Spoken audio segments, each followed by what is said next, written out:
Hello friends, જય માતાજી. કેમ છો તમે બધા? મજામાં? તો ચાલો આજે આપણે બનાવવાના છીએ સાબુદાણાની ખીચડી. એ પહેલાં તમને મારા બધા યુટ્યુબ ફેમિલીને ખુશખબરી દઈ દઉં કે તમારા સાથ અને સપોર્ટથી મારે 500 સબસ્ક્રાઈબર આજે પૂરા થઈ ગયા છે. એની મને બહુ ખુશી છે અને મારા યુટ્યુબ ફેમિલીએ મને બહુ જ સપોર્ટ કર્યો છે. ત્યારે આજે મારે 500 સબસ્ક્રાઈબર પૂરા થઈ ગયા છે.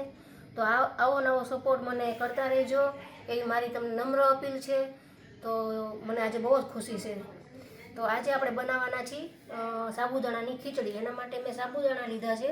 સાબુદાણા આવી રીતે મેં 4-5 કલાક પલાળી દીધા છે, એટલે આવી રીતે પલળી જાય, તમે જોઈ શકો છો. એવી રીતે પલાળી દેવાના છે. બાફેલા બટેટા લીધા છે 4-5. તમારા ઘરમાં જેટલા સભ્યો હોય એ પ્રમાણે તમારે બધી સામગ્રી લેવાની છે. આ મેં 2 જણાની સામગ્રી લીધી છે. એમાં મેં 250 ગ્રામ જેટલા બટેટા લીધા છે અને 100 ગ્રામ જેટલા સાબુદાણા લીધા છે. પછી મીઠો લીમડો લીધો છે, મરચાં કટિંગ કરેલા લીધા છે અને આદુનો કટકો લીધો છે અને લીલા ધાણા લીધા છે. અને આ રોજિંદા મસાલા તો આપણા હોય જ તે, નમક ને આ જે રોજિંદા મસાલા હોય એ તો આપણા હોય જ તે. તો ચાલો આને આગળ કેવી રીતે કરવાનું છે હું તમને બતાવું. તો ચાલો, તેલ આપણું આવી ગયું છે, ગરમ થઈ ગયું છે. એમાં આપણે નાખી દઈશું જીરું, હળદર,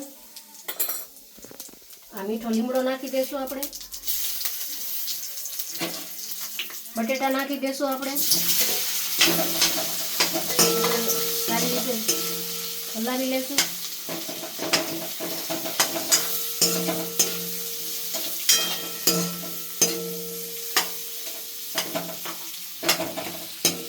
આ લીલી ચટણી આપણે ખાંડીને રાખી છે એ નાખી દઈશું, આદુ મરચાંવાળી.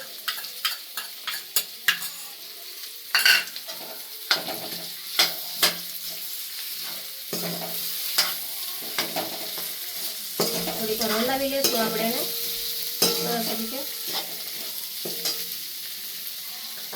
પછી આપણે લાલ મરચું નાખી દઈશું.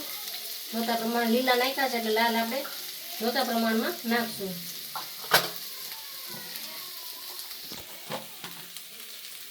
મીઠું નાખી દઈશું. આપણે બટેટા બાફવામાં નાખ્યું એટલે મીઠું એ પ્રમાણે નાખશું. આપણે હલાવી લઈશું. તમે જેવું તીખું ખાતા હોય એ રીતે તમારે અંદર નાખી દેવાનું છે. સાબુદાણા નાખી દઈશું.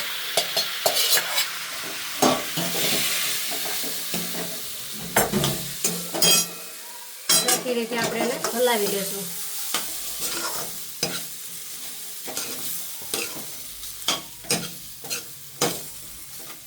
સાબુદાણાની ખીચડી ફરાળમાં પણ ચાલતી હોય છે. અમને તો આવી રીતે આમનામ પણ ભાવતી હોય છે એટલે અમે બનાવતા જ હોઈએ છીએ. ફરાળમાં પણ સાબુદાણાની ખીચડી બનાવાય છે. તો ચાલો ફ્રેન્ડ્સ, આપણી આ જે સાબુદાણાની ખીચડી છે એ તૈયાર થઈ ગઈ છે, તમે જોઈ શકો છો. એમાં આપણે થોડાક ધાણા નાખી દઈશું,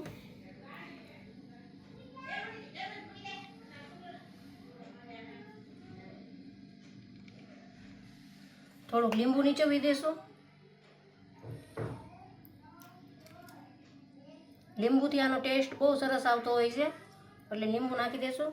તો આ મારી સાબુદાણાની ખીચડી તમને કેવી લાગી છે તે અમને કોમેન્ટમાં જરૂર ને જરૂર જણાવજો અને સબસ્ક્રાઈબ કરવાનું તો ભૂલતા જ નહીં. આવજો ફ્રેન્ડ, મળશું નવા રેસીપી મેં.